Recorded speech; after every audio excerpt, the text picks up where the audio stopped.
किया।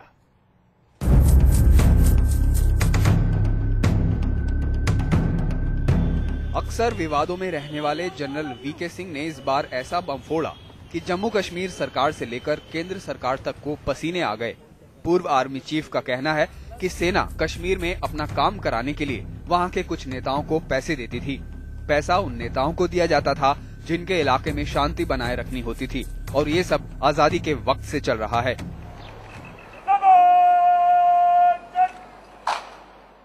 जंग के मैदान में दुश्मन के दांत खट्टे करने वाले जनरल के नए आरोपों ने सरकार के पसीने छुड़ा दिए हैं। अब सरकार पूछ रही है कि वो नाम बताएं। वो बताना चाहिए किस किस मंत्रियों को उन्होंने पैसे दे दिए हैं, उनके नाम बताना चाहिए। वहीं जम्मू कश्मीर में सरकार चला रही नेशनल कॉन्फ्रेंस के नेता इतने तिलमिलाए हुए हैं कि वो मामले की सीबीआई जांच की मांग कर रहे हैं। I think it's a very, very terrible statement that he has made. It must be investigated. Army has nothing to do with funding of political parties. They should never do this. Army should be kept apolitical. And if he has done that, he has done something extremely wrong. सरकार तिलमिलाई है तो उसके नेताओं ने भी general के खिलाफ मोर्चा खोल दिया है। मंत्री से लेकर सरकार के नेता तक जनरल को मर्यादा में रहने की सलाह दे रहे हैं। मैं यही कहना चाहूंगा कि ऐसे सवाल एक जनरल से जो अभी रिटायर किए हैं, पूरा हक है किसी आदमी को भी जो आर्मी से रिटायर किया है, उसको पूरा हक है राजनीति में आने के लिए। परंतु कुछ चीजें इस देश के हित के बारे में होती हैं, उनको रखना चाहिए। अगर उनको अपना स्पष्टीकरण भी देना है तो वो स्पष्टीकरण जाके डिफेंस मिनिस्ट्री में उनको देना चाहिए। देश के बारे में, देश के हित के बारे में अगर टेलीविजन चैनलों पर आप इस देश में की आर्मी क्या क्या करता है, दुर्भाग्यपूर्ण स्थिति है। वो ये नहीं जानते कि क्या बात उन्हें कहनी चाहिए पब्लिक में, क्या नहीं कहनी चाहिए, तो इससे ज्यादा अफसोस की बात नहीं हो सकती। जहां तक उनके बयान का ताल्लुक है तो इस सिलसिले में पहले ही कहा जा चुका है कि वो नाम बताएं, सरकार उनकी इंक्वायरी करेगी किन किन को पैसे दिए गए। हालांकि जनरल सफाई दे चुके हैं कि सेना की तरफ से जो पैसा दिया गया वो रिश्वत नहीं है, बल्कि वो विकास के कामों के लिए दिया गया था और इसका मकसद नेक था। लेकिन जनरल के खुलासों से फंसी सरकार को समझ नहीं आ रहा है कि वो इस जंजाल से बाहर कैसे निकले। गृहमंत्री सुशील कुमार शिंदे ने यह भी साफ किया है कि अगर उनके पास इस मामले को लेकर के शिकायत आती है तो वे इसकी जांच जरूर करवाएंगे। वीडियो जर्नलिस्ट सुमित के साथ अमित कुमार शर्मा, दिल्ली, न्यूज नेशन। सरकार इस मामले की जांच करने की दुहाई दे रही है, लेकिन इसमें कोई शक नहीं है कि सरकार आज अपने ही घेरे में फंसती हुई दिखाई दे रही है। पूर्व लेफ्टिनेंट जनरल पीएन हुन साहब इस वक्त हमारे साथ जुड़ रहे हैं और सुरेश केशवानी जी कांग्रेस के प्रवक्ता भी इस वक्त हमारे साथ हैं। हुन साहब, हम आपसे समझना चाहेंगे, एक सेना अध्यक्ष जो कि पूर्व सेना अध्यक्ष रह चुका है, अगर वो व्यक्ति सरकार के कारगुजारियों पर अपनी बातों को सामने रखता है तो क्या ये सरकार के ऊपर जिम्मेदारी नहीं बनती कि सरकार खुद सामने आकर तमाम आरोपों को स्पष्ट करे, बजाय इसके कि सेना अध्यक्ष से यह पूछा जाए कि आप साबित करें कि आखिरकार कहां और कैसे क्या हुआ?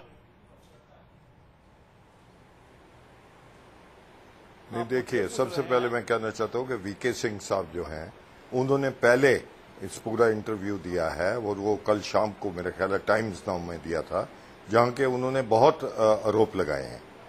ना इसमें एक बात है कि ये किस तरीके से शुरू हुआ। ये तब से शुरू होता है जबकि सेना अध्यक्ष पूर्व जो वीके सिंह है वो मोदी के मंच पे इकट्ठे थे, वहां से ये शुरू होता है। अब ये बात तो जो है ये तो मार्च में हो भी गई, सब कुछ हो गया, खत्म हो गया। इन्होंने शुरू किया कि ये क्यों मोदी के साथ बैठा है। मैं आपको बताना चाहता हूं कि एक जो सेना अध्यक्ष है वो बिल्कुल उसका रिटायर है और वो किसी के पास भी जाके बैठे तो कोई दुख की बात नहीं है। तो गवर्नमेंट जो है हमारी वो भी कंफ्यूज है इस वक्त ना। अब सेना अध्यक्ष जो है वीके सिंह, उन्होंने आज स्पष्ट कर दिया है कि जो भी है वो मैंने बोल चुका हूं और इसमें और कुछ नहीं है।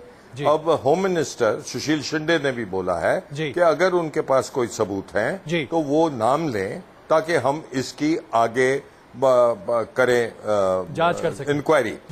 ये जो कुछ हुआ है ये बहुत बहुत एक दर्द का समय है कि हमारी हिंदुस्तान की फौज वो ऐसी फौज है जो कि आज भी जो भी हो रहा है, जो भी डिस्कशन हो रहे हैं, वो सबसे पहले देखती है कि हमारी जो सुरक्षा है वो कायम रहे। मोराल मैं आपको बताऊं नहीं टूटा, बेशक कुछ और भी आ जाए, भूचाल भी आ जाए, हिंदुस्तान के जवान ऐसे हैं, अफसर ऐसे हैं कि देश की सेवा, देश की सेवा जो है वो पॉलिटिशियंस भी अब करना शुरू करना चाहिए कि देश की सेवा कैसे करें। आम आदमी है, इकोनॉमी कैसी है, क्या है, बजाय के आपस में बैठ के लड़ रहे हैं। यही मुद्दा आज हुन साहब जो आप उठा रहे हैं, यही मुद्दा आज पूरे देश पर हावी होता हुआ दिखाई दे रहा है। सुरेश केशवानी जी, सवाल आज यहां पर यह है कि क्या वाकई में कांग्रेस को और यूपीए सरकार को यह बर्दाश्त नहीं है कि एक पूर्व सेना अध्यक्ष विपक्ष के साथ जाकर बैठ जाए? क्या इसी वजह से उनके ऊपर जो विच हंटिंग जिसे कहा जाता है, जो पीछे पड़ने वाली बात कही जाती है, वो सामने आ रही है? मुझे ताज्जुब हो रहा है कि आप ये सवाल पूछ कैसे रहे हैं। आपको ये मालूम है कि हमारे देश में पार्लियामेंट के अंदर हमारे पूर्व सेना अध्यक्ष अलग अलग पार्टियों से आके बैठे हैं पार्लियामेंट में जी। 6-6 साल तक वो एमपी रहे हैं रिटायर होने के बाद, और उनका जो कंट्रीब्यूशन हुआ है उसकी सबसे ज्यादा सराहना हुई है। उनसे वक्तों वक्त हमने राय मांगी हुई है, और वो हमारी जो डिफेंस कमेटियां होती थी उनमें अपनी निजी राय रखते थे, लेकिन कभी भी उन्होंने कोई भी मीडिया चैनल के ऊपर जाके वो बात कभी नहीं बताई। केशवानी जी, लेकिन यहाँ पर शुरुआत तो कहीं ना कहीं सरकार की तरफ से हुई है ना।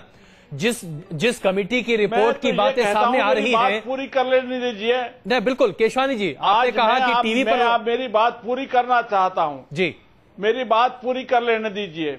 आज हमारा देश ऊपर नॉर्थ में चाइना हमारा नेबर है जी। नेबर हम चूज नहीं कर सकते, हमको दिए जाते हैं। वेस्ट में हमारा पाकिस्तान नेबर है, ईस्ट में हमारे जो ईस्टर्न जो बाउंड्रीज हैं वहां पर क्या क्या समस्याएं हमको फेस करनी पड़ी हैं, ये आपको अच्छी तरह मालूम है। केशवानी जी, उसका क्या संबंध, माफ कीजिएगा केशवानी जी, केशवानी जी, इसका क्या संबंध है इससे? यही पर बात होती है, आप लोग मुद्दों पर क्यों नहीं बात करना चाहते? ये बताइए कि आखिरकार ये जो तमाम खुलासे जो अखबारों में छप रहे हैं, ये खुलासे किसी न किसी सरकारी अधिकारी द्वारा किया गया होगा ना? क्या यह सरकार की जिम्मेदारी नहीं बनती कि आप सबसे पहले उसकी जांच कराएं, बजाय इसके कि सीधे पूर्व सेना अध्यक्ष का गला दबाना शुरू कर दें? हमारे होम मिनिस्टर ने कैटेगरिकली कहा है कि अगर किसी के ऊपर आप आरोप मढ़ना चाहते हैं, अगर कोई चीज आपके दिमाग में है जो आप समाज के सामने चैनल के माध्यम से लाना चाहते हैं, तो आप हमें नाम भी बता दीजिए। केशवानी जी, आप अब सिर्फ आज की बात कर रहे हैं, की जाएगी। केशवानी जी, माफ कीजिएगा, मैं आपको बीच में रोक रहा हूं, जरा आप हमारी बात भी सुन लीजिए। ये मामला सिर्फ इस बात से शुरू नहीं होता है कि जनरल वीके सिंह ने क्या टीवी में इंटरव्यू दिया।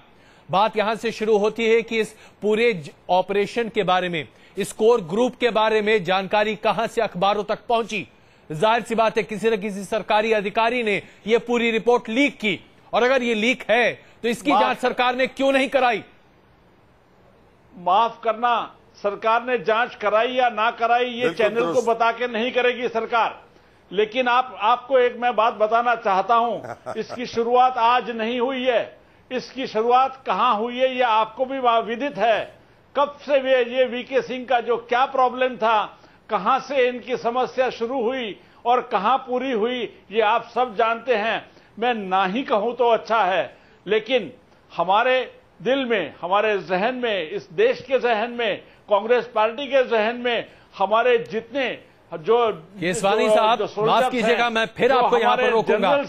आप एक पूर्व सेना अध्यक्ष पर सीधे तौर पर आज आरोप इसलिए लगाते हुए दिख रहे हैं क्योंकि आज आप मानते हैं कि वो विपक्ष के साथ जाकर बैठे हैं। हम आपसे यहाँ पर बस ये जानना चाहेंगे। बिल्कुल नहीं मानता ये ना। केशवानी साहब, जरा ये बताइए, जनरल्स विपक्ष में रहे हैं। सुनिए ना जनरल साहब, जनरल्स कम्युनिस्ट पार्टी से आए हैं। केशवानी साहब जरा सुनिए तो सही, बीजेपी में बैठे हुए हैं। केशवानी साहब जरा सुनिए तो सही, जरा ये बताइए कि जिस अखबार के हवाले से वो तमाम रिपोर्टें आई, उसी अखबार ने एक रिपोर्ट पहले भी छापी थी कि जनरल वीके सिंह की अध्यक्षता में दिल्ली में विरोध के आवाज बुलंद किए जा रहे हैं और फौज मार्च करने जा रही है, उस वक्त केंद्र सरकार ने कोई जांच क्यों नहीं कराई? उस वक्त उस अखबार के खिलाफ कार्रवाई क्यों नहीं की गई? और उसके बाद उस पूरे मामले को क्यों दबा दिया गया?